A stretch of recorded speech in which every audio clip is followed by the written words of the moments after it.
Africains, Africaines, bonjour. Ivoiriens, Ivoiriennes, bonjour. Chers enfants d'Afrique dispersés partout dans le monde et dans les Caraïbes, bonjour. Nous sommes aujourd'hui le 19 mai 2024 et j'ai envie de réagir suite à l'actualité de ce week-end de notre pays. Je ne sais pas si parmi vous, il y en a qui ont vécu ça, mais en tout cas, moi, je l'ai vécu. Ce que je vais raconter. Quand on a toujours une cousine ou une nièce ou une fille du village ou en tout cas quelqu'un d'autre qui habite avec nous, avec qui on a à peu près le même âge et avec qui on se bat tout le temps. Point oui, point non, on se bat. Point oui, point non, on se bat. Et un jour, les parents disent, aujourd'hui là, vous allez vous battre. Et on vous laisse. Vous vous battez jusqu'à... Personne ne vous sépare. Parce qu'habituellement, on vous sépare. Hein. Ce jour-là, on dit non, c'est bon. Aujourd'hui là, c'est aujourd'hui. Vous battez jusqu'à... Soit il y a une qui pleure et puis on arrête. Ou bien vous deux, vous tombez. Ou bien vous êtes tellement fatigué que vous ne pouvez plus rien faire. En tout cas, moi j'ai vécu ça. Je vais maintenant transplanter ça un peu à notre politique ivoirienne. Lorsque le président Gbagbo, les gens avaient commencé à murmurer qu'il était le candidat du PPACI avant que ce soit officiel, moi je n'étais pas d'accord. Moi en tant qu'individu, je ne suis pas de son parti politique, donc mon avis ne compte pas. Mais en tant que citoyen lambda, je ne souhaitais pas qu'il se présente. En tant qu'une personne que j'aime beaucoup, je ne souhaitais pas qu'il soit encore au centre des trucs, les vidéos pour l'insulter, les publications pour l'insulter, son nom toujours traîné dans la boue et tout et tout. Je ne voulais plus qu'il vive ça. Et je me suis dit, actuellement là, je pense que la meilleure chose à faire, c'est d'aller à Mama, puis vivre le temps qui lui reste là. Écrire ses mémoires, écrire ses livres, se promener en Afrique, être invité partout, aller faire des conférences pour raconter son vécu à la haie. En tout cas, des choses comme ça. Moi, c'est ce que je voyais pour lui. Mais c'est pas moi qui décide, bien entendu. Et jusqu'à ce que ça soit officiel aujourd'hui. Et il y a des gens avec qui j'ai eu à discuter inbox, en privé, où j'ai dit, moi, je n'étais pas d'accord. Je ne souhaitais pas qu'il se présente. Mais encore une fois, j'ai dit, mon avis ne compte pas. Je ne suis pas de son parti politique. Je ne suis pas de sa famille. Je ne suis qu'une simple citoyenne qui a, lui, le président Gbagbo, comme référent. Et ça ne changera jamais. Et depuis quelque temps, les gens font des vidéos, on l'insulte ici, on l'insulte à gauche, on l'insulte à droite, blablabla, jusqu'à... Le RDR a commencé, parce que moi, le RHDP, il est mort, pour moi, il n'existe pas. C'est le RDR. Le RDR a commencé à jouer sa danse des sorcières. On a vu ça de loin. Et aujourd'hui, quelqu'un m'a envoyé une affiche à Korogo où le ministre Adama Diawara et l'université Bon Coulibaly de Korogo disent oui à la candidature de M. Ado. Moi aussi, je suis d'accord pour sa candidature. Ça va vous sembler bizarre, mais je suis d'accord pour sa candidature aussi. On n'a qu'à laisser faire de 4e mandat là. Ils n'ont qu'à s'affronter une fois pour toutes, les deux. Comme on nous a fait quand on était enfant. Aujourd'hui, là, vous allez vous battre. Et on va voir qui va gagner. Ce que j'ai dit, ça a l'air léger. Ça n'a rien à voir. On dit tu n'es pas politique. Tu ne peux pas prendre l'étude de la vie puis mettre dans la politique. Mais la vie, là, elle, c'est ça. C'est la vie, là, qu'on voit en politique. On n'a qu'à les laisser s'affronter. Laissons faire des 4e mandats là. Et tous les jeunes qui sont autour, qui veulent se présenter, j'ai entendu Blé Goudé, frère Blé Goudé, il faut laisser 2025 là. Tu vas devenir en 2030. L'environnement politique là doit être assaini. Et puis, tu vas te présenter. Et puis, d'autres qui sont dans l'ombre, qui ont envie de se présenter, attendez 2030. Tout sera mis au clair, tout sera propre. Sinon, si vous vous présentez maintenant, vous allez gâter votre nom pour rien. Et vous allez tomber dans ce truc pourri là. Attendez, ça va être nettoyé.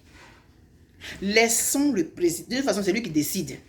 En 2020, moi, j'étais contre sa candidature parce que ça violait notre constitution. Mais en 2025, là, ça n'a qu'à être exceptionnel pour une fois. Ils n'ont qu'à s'affronter. Les deux là seulement n'ont qu'à être candidats. Et puis, ça va finir.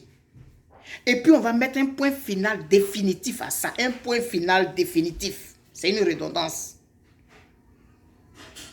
Le président Gbagbo et celui qui est à la tête de la Côte d'Ivoire aujourd'hui, ils n'ont qu'à s'affronter. Et puis ça va finir.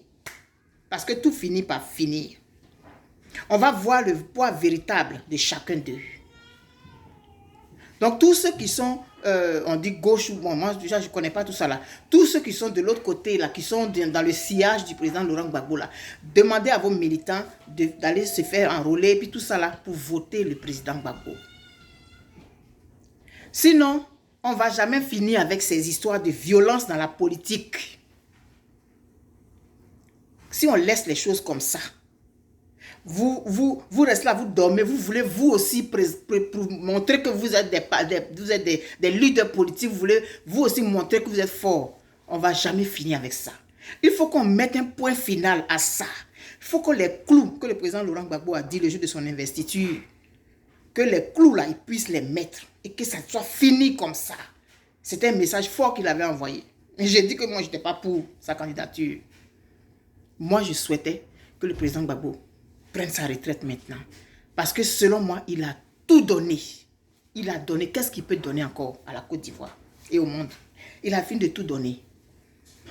Donc, selon moi, le mêler encore à la politique malsaine de notre pays, le permettre aux gens de venir encore l'insulter sur les réseaux sociaux, faire des vidéos, des journaux, on écrit tout ce qu'on veut sur lui là, pour éviter tout ça là.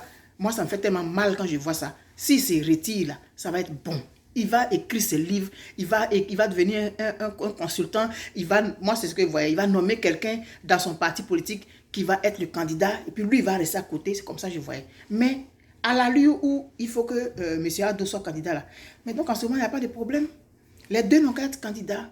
Donc M. Ado, arrêtez de vous cacher derrière le peuple. Présentez-vous, et puis ça ne va pas aller quelque part. En 2020, vous avez trouvé une raison pour vous présenter. En 2025, là, c'est quoi vous allez trouver? Présentez-vous.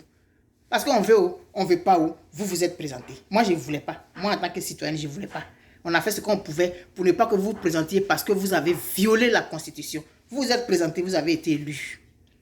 En 2025, là, présentez-vous. Ça ne va pas aller quelque part.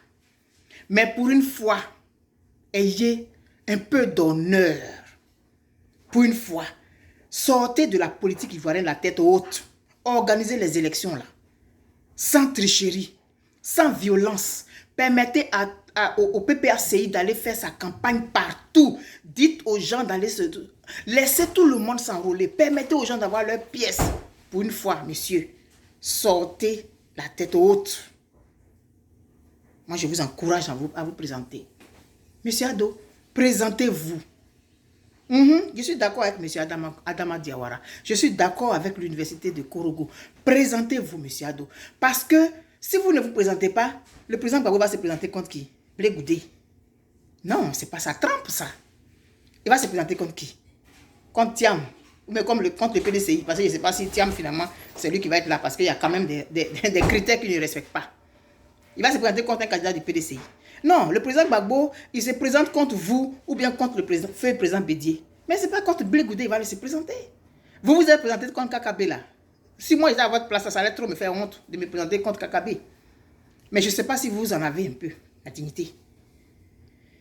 Donc, laissons tout ça là. Vous, si le président Gbagbo se présente, que vous ne vous présentez pas, ça n'aura pas de valeur. Présentez-vous. Moi, je vous encourage. Monsieur Ado, présentez-vous. Et puis sortez la tête haute parce qu'on va vous battre. Le président Gbagbo va vous battre à plate couture, sans vaseline aller-retour. À cause de ce que je vois là, moi là, j'apporte maintenant mon soutien au président Laurent Gbagbo. Je voulais qu'il se repose, mais c'est bon, il va se présenter. Et puis je vais faire sa campagne contre vous. Mais je vous encourage à vous présenter. Ne laissez personne d'autre se présenter.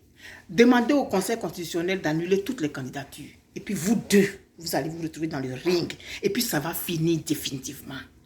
Ça va finir définitivement parce que tout doit finir par finir un jour. Ça fait combien d'années? Ça ne finit pas. Ça fait combien d'années? Donc vous les autres là, allez vous enrôler, allez faire vos pièces, allez faire tout ça. Et puis on va se mettre dans la campagne là. Et puis M. Alassane Ouattara va être battu. Et puis il va sortir définitivement de notre environnement politique qui a été pourri depuis son arrivée dans notre pays sur le plan politique. Toutes les diasporas, commencez. Encouragez-le. Non, c'est 4 mandats, c'est pas grave. Qu'ils se présentent. Et puis ils vont s'affronter.